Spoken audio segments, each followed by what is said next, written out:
तो आज हम एक बड़ी ही दिलचस्प वृत्तांत पर बात कर रहे हैं। चांदपुर हवेली का रहस्य, कल्याणी की पुकार।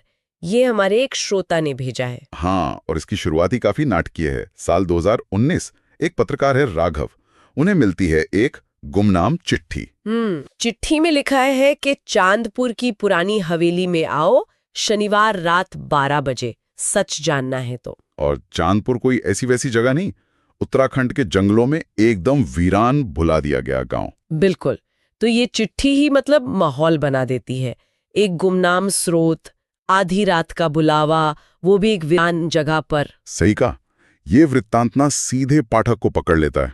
जब राघव वहां पहुंचता है तो जिस तरह से उस चांदनी रात, टूटे घरों और उस काली डरावनी हवेली का जिक्र है, वो वाकई से रंग पैदा करता है। हाँ, वो हवेली बड़ी सी, काली, टूटी फूटी, और वो ठंडी हवा का एहसास। और जैसे ही दरवाजा खुलता है, वो जली हुई लकड़ी की गंध। वो गंध, हाँ, वो बहुत जरूरी है। जैसे अतीत की कोई गंध हवा में अटकी हुई हो। बिल्कुल। और फिर अंदर जाते ही दरवाजा जोर से बंद, नेटवर्क गायब।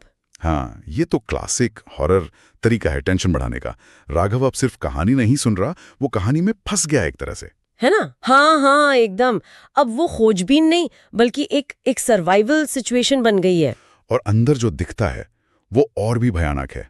दीवारों पर वो खून से बनी तस्वीरें, खासकर वो वाली जिसमें एक औरत आग में जल रही है और नीचे लिखा है, कल्याणी का बदला अभी पूरा नहीं हुआ। और ठीक यहीं पर राघव को वो 100 साल पुरानी कहानी याद आती है, अपने दादा से सुनी हुई। कल्याणी की कहानी, जिसे डायन समझकर जिंदा जला दिया गया था। ये सब जुड़ता हुआ सा लगता है ना। बिल्कुल, ये कोई संयोग नहीं लगता। वृत्तांत यहीं पर अतीत और वर्तमान को मिला रहा है। वो तस्वीर, वो लिखाई, राघव की याद, सब एक ही तरफ इशारा कर रहे हैं। ये कहानी सिर्फ डराने के लिए नहीं है।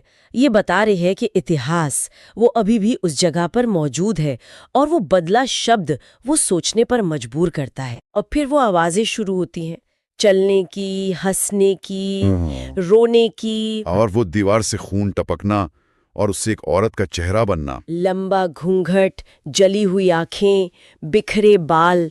क्या वो वाकई कल्याणी है, या फिर राघव का अपना डर? ये वृत्तांत का शायद सबसे इंटेंस हिस्सा है, पर सबसे खास बात वो आवाज है जो पूछती है, राघव, तू आया है मेरे सच को बताने? हाँ, ये सवाल कहानी को पलट देता है। ये सिर्फ भूतिया डर नहीं है, ये एक तरह की पुकार है।